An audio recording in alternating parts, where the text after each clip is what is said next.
हरे कृष्णा। सकले श्रीचरणे आमार प्रणाम। वाञ्छा कल्पतरुवैश्च कृपा सिन्धुभ्येव च पतितानां पावनेभ्यो वैष्णवेभ्यो नमो नमः। आज के आमी पाशांकुश एकादशी निये बोलबो। आश्विनेर शुक्लपक्षिया पाशांकुश एकादशीर माहात्म्य ब्रह्मवैवर्त पुराणे बर्णित हयेछे। युधिष्ठिर बोलेन, हे मधुसूदन, आश्विन शुक्लपक्षिया एकादशीर नाम कि? तदुत्तरे श्रीकृष्ण बोलेन, हे राजन, आश्विन शुक्लपक्षिया एकादशी पाशांकुशा नामे प्रसिद्धा। केउ केउ एके आबार पापांकुशाओ बोले थाकेन।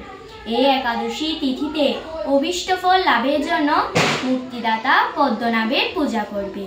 শ্রীহরির নাম সংকীর্তন দ্বারা পৃথিবীর সর্বতীর্থের ফল লাভ করা যায় এই একাদশী ব্রত পালনে। বদ্ধ জীব মোহবশত বহু পাপকর্ম করেও শ্রীহরির শরণাপন্ন হয়ে প্রণাম নিবেদনে নরক যাতনা থেকে রক্ষা পায়। এই একাদশী তিথিতে যিনি রাত্রি জাগরণ করেন তিনি বিষ্ণুলোকে অনায়াসে গমন করেন। স্বর্গ ঐশ্বর্যাদি অনিত্য ফল লাভ করা যায় এই একাদশী ব্রত পালনে।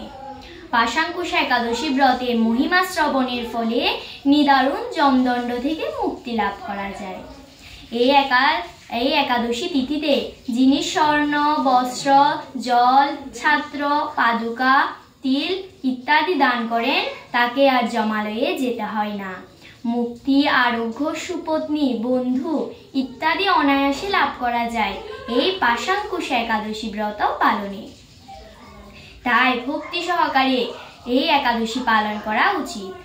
যিনি অত্যন্ত পাপীচারীও যদি এই ব্রতের অনুষ্ঠান করেন তাহলে তিনি রৌরব নামক মহা যন্ত্রণা থেকে মুক্তি লাভ করবে এবং বৈকুণ্ঠ সুখ লাভ করবেন।